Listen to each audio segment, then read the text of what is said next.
Baik, assalamualaikum warahmatullahi wabarakatuh. Perkenalkan, nama saya Berarti Mardiansa. Di sini saya mewawancarai kelas 1 guru di SMP Negeri 6 Tanjung Pinang. Nama Bapak siapa? Oke, perkenalkan nama saya Yuda Lidaya. Saya mengajar bahasa Indonesia di SMP Negeri 6 Tanjung Pinang. Baik, di sini saya ada 5 pertanyaan dengan Bapak, yaitu pertama, bagaimana pengaruh media pembelajaran berbasis game terhadap kemampuan berpikir kreatif siswa, Pak? Oke, ini artinya di dalam pembelajaran kita memasuki elemen game di dalamnya ya kan? Ya, Pak, betul, Pak. Jadi pengaruh game di dalam pembelajaran atau permainan itu sangat bagus sekali.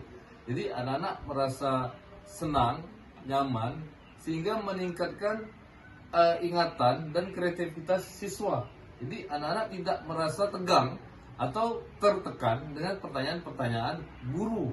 Dia merasa ini hanya sebuah permainan, jadi jantungnya, pikirannya rileks dan tenang sehingga tidak terjadi stres seperti itu. Berarti pikiran mereka tertuju kepada pembelajaran yang Bapak terapkan di menggunakan game itu ya, Pak? Ya, jadi mereka berpikir ini hanya sebuah permainan dan secara tidak langsung mereka sudah dalam masuk pembelajaran itu sendiri gitu. Jadi mereka tidak sadar bahwa mereka sedang belajar. Seperti itu. Itu, Pak. Baik, lanjut selanjutnya. Mengapa penggunaan game dapat meningkatkan partisipasi aktif siswa dalam pembelajaran, Pak? Ya, ini karena di dalam sebuah permainan itu sendiri, jadi anak-anak akan ikut semuanya secara tidak langsung. Jadi mereka akan bermain, akan ikut serta langsung, ya kan? Seperti itu. Jadi tidak ada siswa yang tidak ikut bermain, dan mereka pasti ketawa sehingga meningkatkan kreativitas siswa itu. Seperti itu. Baik, Pak. Apa hubungan antara elemen permainan game elemen dengan aspek kognitif siswa, contohnya kecerdasan, Pak? Oh iya, jadi apa hubungannya permainan ini dimasuk ke dalam pembelajaran dengan pengetahuan siswa itu sendiri kan, kognitif kan?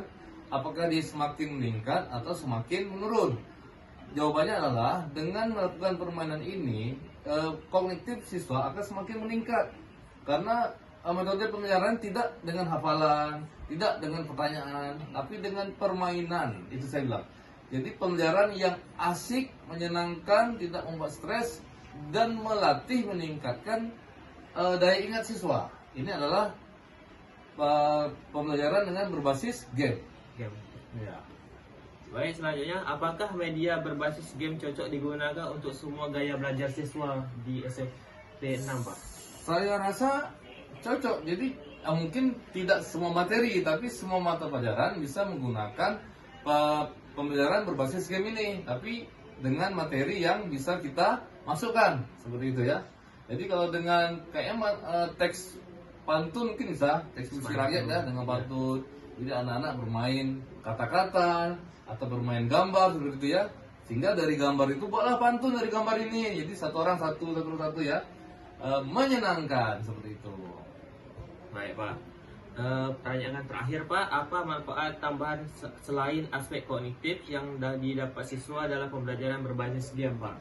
Itu manfaatnya itu pertama ya, siswa tidak merasa tertekan di kelas. Siswa menjadi sangat menyenangkan. Ya. Siswa interaktif, bisa jadi hiperaktif. Seperti itu. Dan satu lagi meningkatkan daya ingat siswa. Berarti dengan kegunaan game ini, Pak, siswa jadi agresif untuk belajar berarti, Pak, Ya, ya? jadi siswa sangat suka sekali belajar. Sumringah berarti, Pak, Iya, ya? ya. Sangat senang dia. Mungkin selama ini metode ceramah bosan, ngantuk, tidur. Ya, hari ini kita main game. Suka. Oke, mau Pak. Gamenya apa Pak? Seperti itu. Baik, Pak. Baik, itu saja yang bisa saya sampaikan. Lebih terkurang saya mohon maaf. Terima kasih waktunya, Pak. Oke, terima kasih kepada Ferdi Ferdi Mardiansa. Mardiansa. Saya akhiri. Assalamualaikum warahmatullahi Waalaikumsalam wabarakatuh. warahmatullahi wabarakatuh.